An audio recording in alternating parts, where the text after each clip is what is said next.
তলত দিয়াবিলাকৰ মান উলিওৱা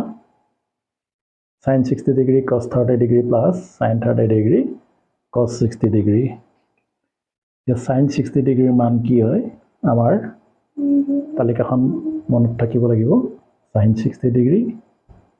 দেখা পাইছা তোমালোকে √3/2 sin 60 মানে মই লিখিব লাগিব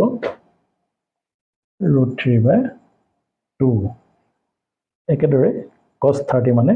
√3/2 পাৰ্টখন চাই ল'বা sin 30 মানে 1/2 আৰু cos 60 মানে 1/2 এতিয়া √3 এটো দেখিছা পূৰণ হৈ আছে √3 পূৰণ কৰিলে 3 পায় 2 2 গুণ 4 ইয়াত চাবা 1 1 গুণ 1 2 2 গুণ 4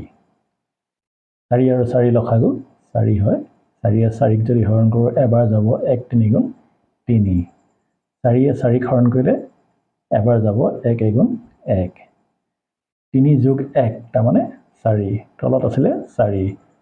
আমি জানো ওপৰে তলে কটা যায় 4 গুণ 4 তেতিয়াহলে 1 হ'ব আমাৰ উত্তৰ